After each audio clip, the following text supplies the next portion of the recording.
Let's pray.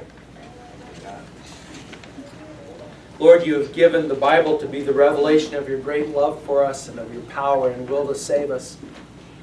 Grant that our study of it might not be made in vain by the callousness or the carelessness of our hearts, but that we might wisely hear your words, note, learn, and inwardly digest them, so that we might become mature, convinced, and convincing followers of Christ Jesus. Amen. We have spent considerable time and energy over the past several weeks during the months of the summertime talking about the Proverbs. And in specific, we've talked a lot about the dangers of the tongue gone wild. And we've kind of pulled that idea apart and looked at the consequences of that. But it dawned on me as I was sitting in a hotel room a week ago that that perhaps we had not yet said enough about the positive side or the power of the words. Amen. We've talked about the negative part of it, but we haven't really talked so much about the positive side of it. And you can absolutely, really, totally mess things up if you say too much. Amen. Or if you say the wrong thing at the wrong time. You can really wreak havoc. You can cause major damage if your words are wrong. But if you say the right thing at the right time, you can change the world. Or at least the world around you. Who among us wants to change the world? I'll put it higher. You want to change the world? You want to see the world change? You can do it with your words. So this morning we are going to be looking at Proverbs 16:24. Proverbs 16:24. And during our discussions of the Proverbs this summer, we've been talking about how they are collections of wise sayings. And so we've put together a series of collection cards, or collector's cards, kind of like baseball cards or whatever, but not as cool, just actually cooler. Different level, you know, and the past ones are sitting on the back counter if you want to get some, but here's the new one for this morning. Make sure these get distributed quickly. Take a card and pass it along. Make sure everybody gets a card.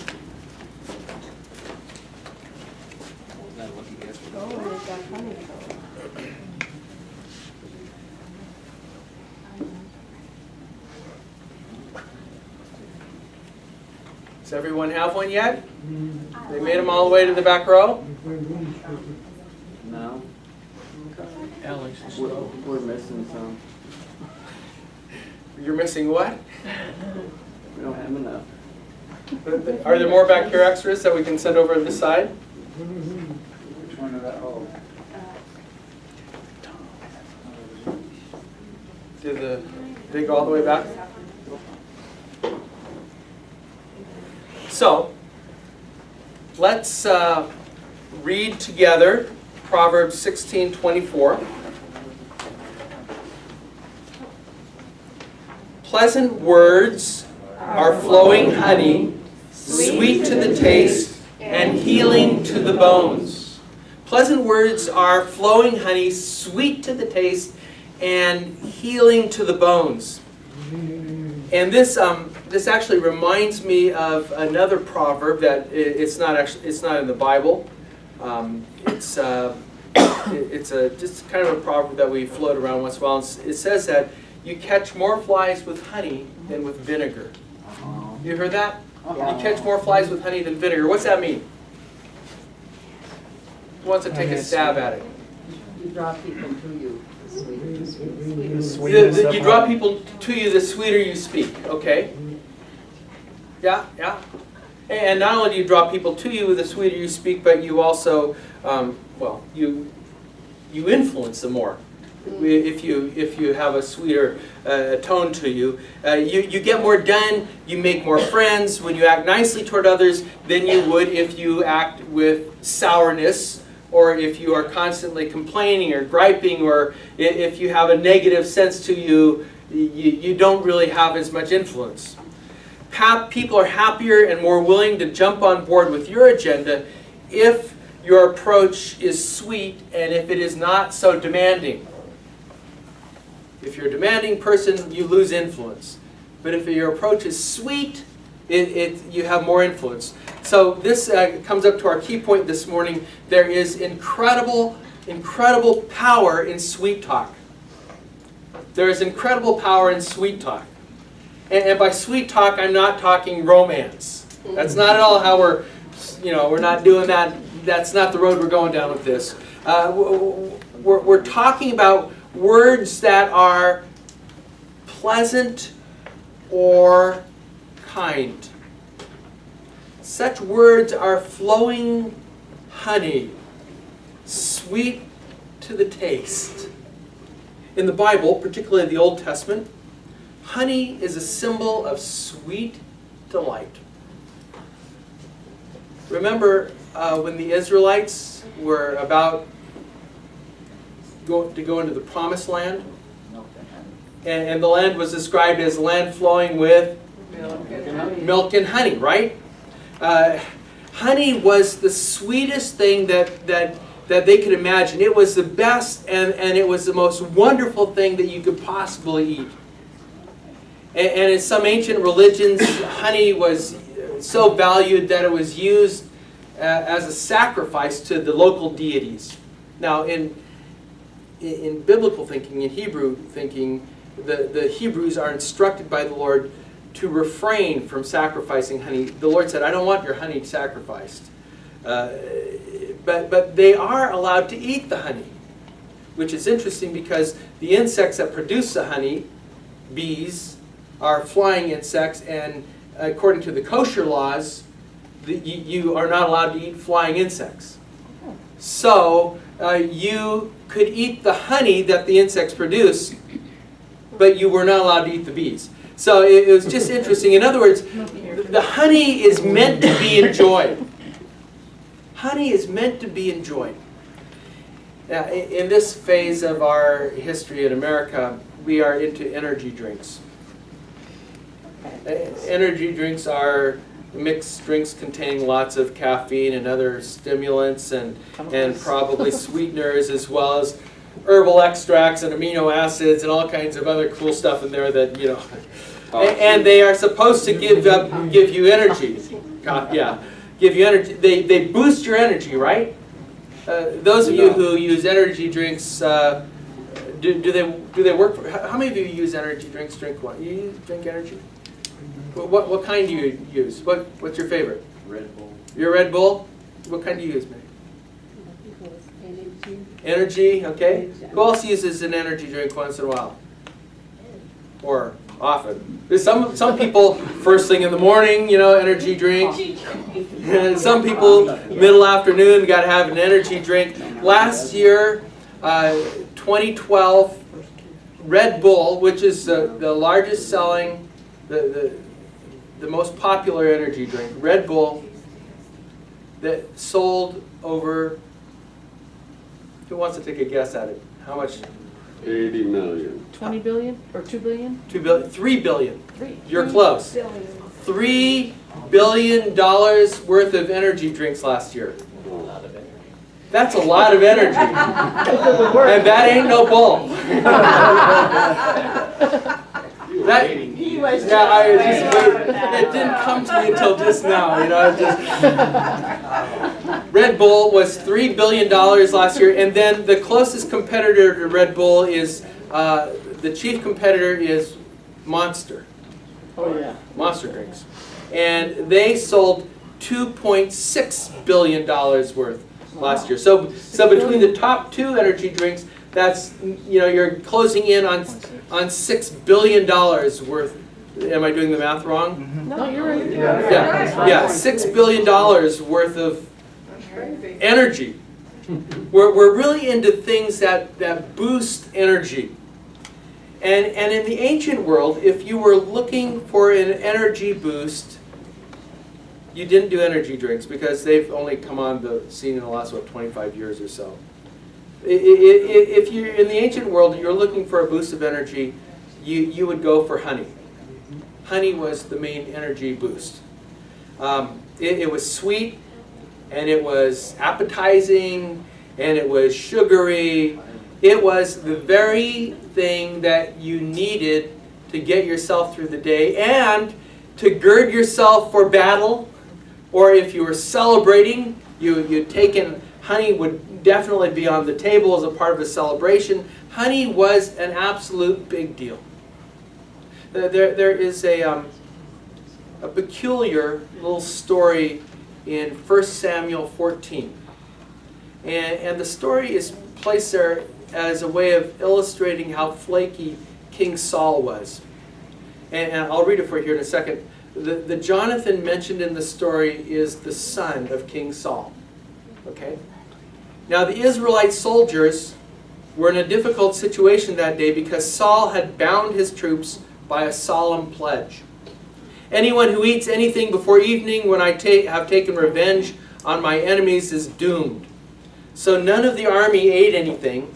The troops came across a honeycomb with honey on the ground, but even when they came across the honeycomb with the honey still flowing, no one ate any of it because the troops were afraid of the solemn pledge.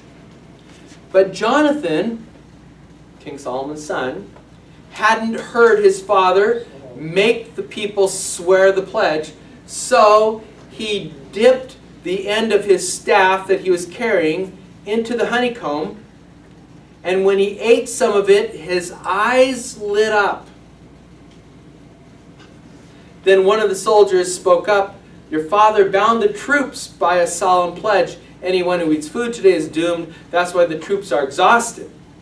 Jonathan said, "My father has brought trouble on the land. Look how my eyes lit up when I tasted just a little bit of honey." So then he goes on and says, it would have been better if the troops had eaten some of their enemies' plunder, etc., etc. But he said, look how my eyes lit up with just a little bit of honey. From Jonathan's perspective, the troops needed an energy boost, not a fast. And honey was the perfect energy boost for the moment when everybody needed some kind of encouragement to go into this battle that they were going into. And that's how honey was perceived at the time of the proverb. It was the perfect sweetener. It was the perfect energy lift. Now, we still eat honey. Probably not as much of it. That's because we have energy. That's right. Yeah, And chocolate. Chocolate. Yeah.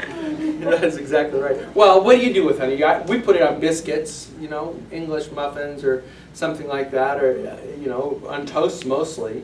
Now, some people I know put it in tea. If you're trying to get rid of white processed sugar in your diet for some reason or another, which may or may not be a good thing, but probably is. They use honey to sweeten the tea, and that would be a good thing. But it's not as mainstream now as it was back then. It's not as common now as it was back then. And it was the sweetest thing that you could possibly imagine to do. And the proverb suggests that pleasant words are that sweet.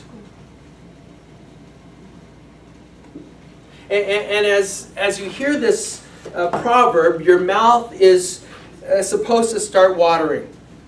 You're supposed to start feeling you feel the sweet on your tongue as this thing is going down. And the proverb suggests that that pleasant words are sweet. And as you hear the proverb, your mouth waters with this sweetness. And pleasant words are sweet to the taste. Or more literally, they're sweet to the soul. And in Hebrew thinking, the soul is not separate from the person as it is in Greek thinking. In Greek thinking, you're made up of separate components, but in Hebrew thinking, the soul is the whole of the person. It's who you are. Your soul contains your spirit and your mind and your heart, and your soul contains your body. So when the proverb says that sweet words are healing to the bones. It is reinforcing what's being said in the previous phrases. It's sweet to the bone, it's sweet to the taste, or sweet to the soul. It's just all wonderful. Sweet words are like honey that lifts your spirit, that heals your body. Honey is the superfood that makes everything all right. And pleasant words are just like that. They're just like that. They lift people up. Pleasant words repair people's lives. They encourage us when we need encouragement. Sweet talk is incredibly powerful. So I'm wondering if someone might have an example or two of when you've seen kind words lift somebody up. Maybe it was you or somebody else that got lifted up through kind words, through sweet talk, so to speak. Think about it a second. Any examples of how you have seen kind words lift somebody up? Just telling somebody good morning. Yeah. And smiling when you Just say it. blessing them You're for blessing the day. them with, you're acknowledging that they're significant they're enough to talk to. That's exactly. kindness to them. Yes. That's how you win people over to the Lord. Yep. Who else? Before you went to Guam, Before we went to Guam? remember what you wanted to, stay focused, yes ma'am, and be effective. And I thought, and you were going to be, and you still are, and you are blessed. And He keeps pouring on these sweet words. He's good at it. You know, he's always doing that. Yeah. but that's, you told me I should go into sales.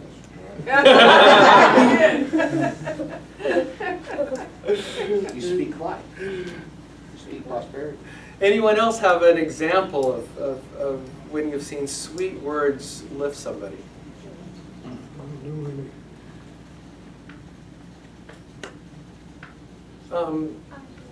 Perhaps you've encountered a particularly kind waitress who calls you honey.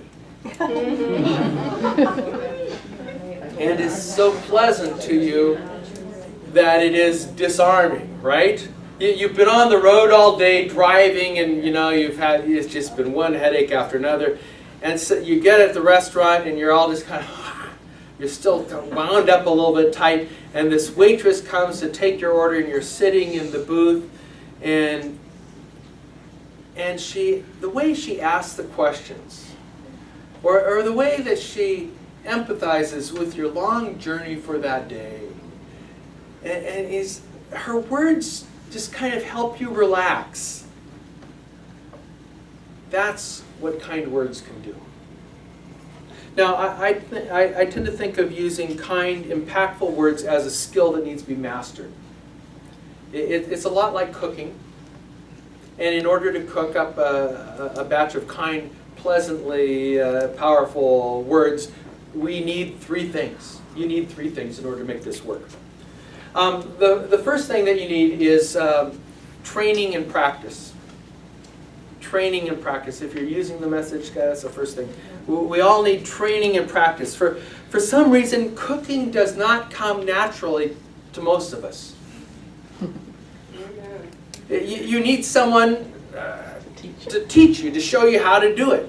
You need to be trained in order to do it. And even through years of practice, you can potentially then become a good cook. You don't start out as a good cook.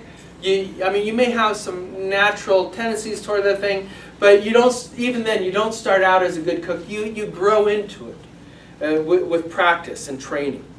And leveraging kind words to change the world around you is like that.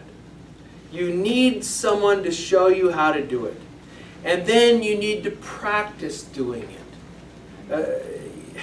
And sometimes as you practice doing it, it will be like burning the concoction that you've got in the oven. It will be like overdoing it on the sugar. I mean, you can get too much sugar into something and ruin it, or you can underdo it maybe you don't put enough baking powder in, or maybe you put baking soda instead of baking powder. I mean, because you're not paying enough attention, or you put salt in instead of sugar. Have you done that? I'm here to tell you that that's okay. It takes time to get that stuff right, doesn't it? And there's nothing lost, it's nothing wasted, even if the current cake is inedible. That's right. It's not a waste because it's been a learning experience. Totally.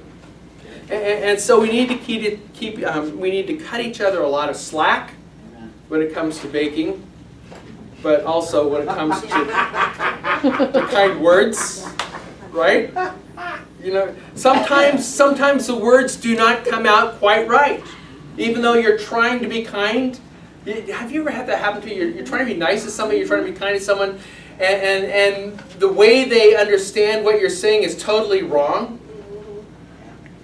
And then you Good shoe. Yeah. or it comes out as being kind of insincere, like you're working too hard at. The clerks at Circle K are trained to greet everyone who's walking in the door, and then trained to say, "Have a nice day" to everyone who is leaving. And sometimes it all sounds quite contrived, and it sounds very insincere. For some workers, it's actually a miracle that they can put a whole sentence together anyway.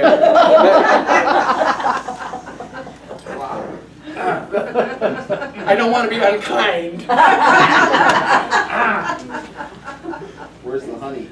The honey, that's right. But don't worry about judging their sincerity when they do this stuff. If you respond with kind words, then their canned words start to take on a level of sincerity. Even if they are insincere, you can help transform those insincere words into something kind. Generally speaking, people crave kindness in their lives. People crave kindness in their lives. And many people don't realize that's what they're craving, that's what they're looking for, until you cook up some kind words for them, until you help train them. Besides, would you rather have a half-sincere, "Have a nice day," to which you can actually respond and do something about it, or would you rather just have a painful grunt as they hand you your change? Or a snarky comment, which is dehumanizing to everybody around you who hears it. Secondly, number 2, it helps to have a well-stocked pantry. You knew it? You got it? I was on the same wavelength. But you've been listening to me talk longer than almost everybody here. It helps to have a well-stocked pantry. You can't very well dish out kind words if you don't have any kind words stored up. Amen. And as a part of the training, you need to develop a vocabulary of kindness. Amen. You need to find some words to store up in there, in your pantry, so to speak, that you can immediately draw upon, that you can whip out for use as the occasion dictates. Kind words are a kind of fast food, or can be a kind of fast food that you instantly pull out when necessary. For example, if you are waiting in line behind a frustrating customer who cannot make up his mind about how many packs of cigarettes he wants, or whether he wants long or short, filtered or unfiltered, red wrap or green wrap or gold wrap or whatever those things come in, and then he leaves in a huff because he actually didn't have enough money to begin with. He thought he did, but didn't have enough money. And then it's your turn, and you get up to the clerk at Circle K, and she is trained to say, "I'm sorry that you had to wait." Right? She's trained to say that.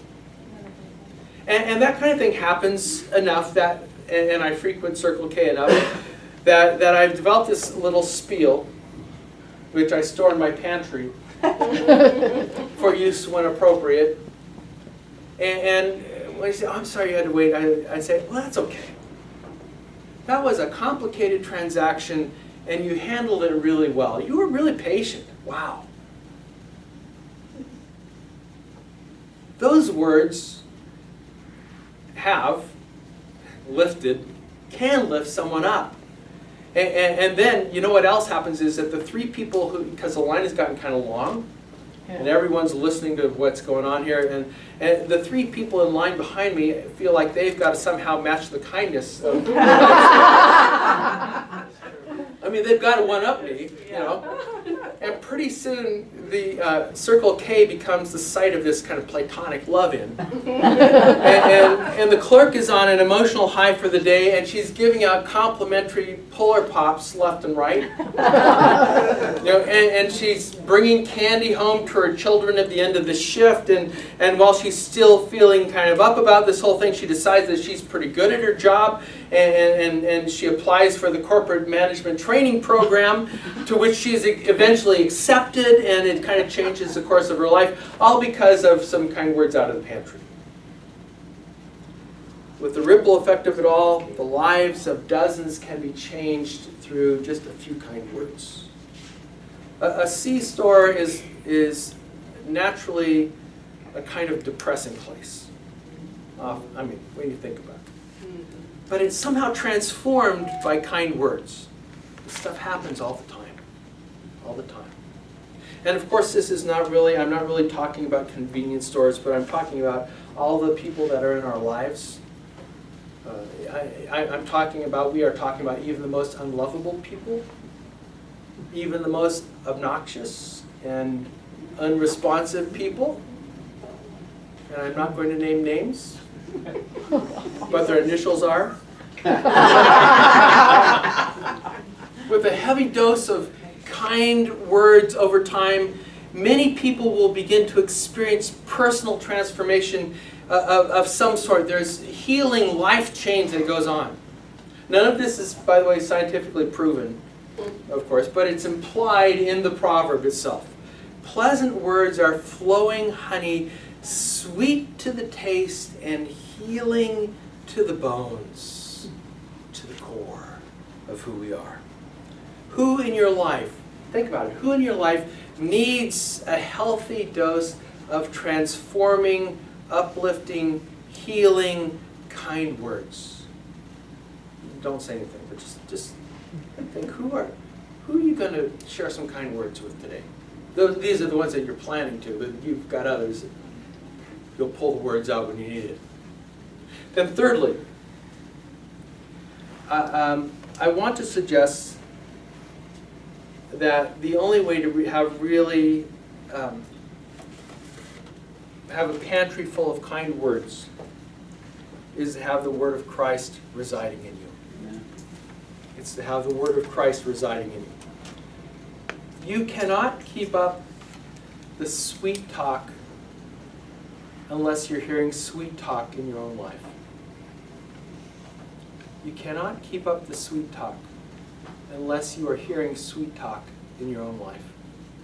And when we allow Christ to speak into our lives the words of kindness, grace, and love that are so powerful that we ourselves are healed and we are transformed, that is what fills our pantries. Yes, the great transformation, the tipping point for the world occurred when Christ died on the cross for us. Even speaking words of kindness from the cross, right? Father, forgive them, for they don't know what they're doing. I thought that was pretty kind of him to say, because they knew what they were doing. And then,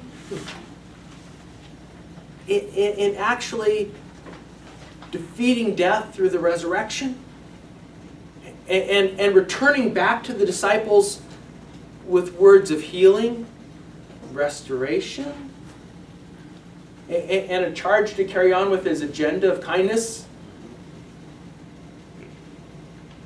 All of that happened on a cosmic level, a big level. But it happens again and again in each of us as we allow Christ into our lives. And he comes with his words of kindness, and he comes with his words of healing spoken to us, spoken to you, spoken to me. And we're we're all suddenly baking with the ingredients that He has supplied. For we can't really come up with enough kind words and deeply pleasant words on our own to have any kind of major impact. You can't be kind enough on your own. So I invite you to open yourself up to the Word of Christ in a deeper and a richer way than you've ever been in the past. Decide this morning that you are going to be a fountain of sweet talk.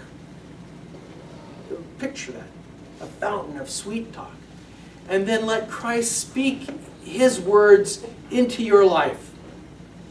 Meditate on them, chew on them, note, learn, inwardly digest them. For there is incredible power in sweet talk. Now I know that some of you are feeling kind of powerless. People have treated you wrong, or things are spinning a little bit out of control in your life right now. And when that happens, when we feel powerless, we tend to lash out with unkind words. I know that from personal experience. But there's an alternative. The alternative is the sweet talk of Christ, the honey of life, who has taken up residence in the world, and He wants to be welcomed into your life so that He can fill your pantry with sweets. And that's empowering. And that is the good news.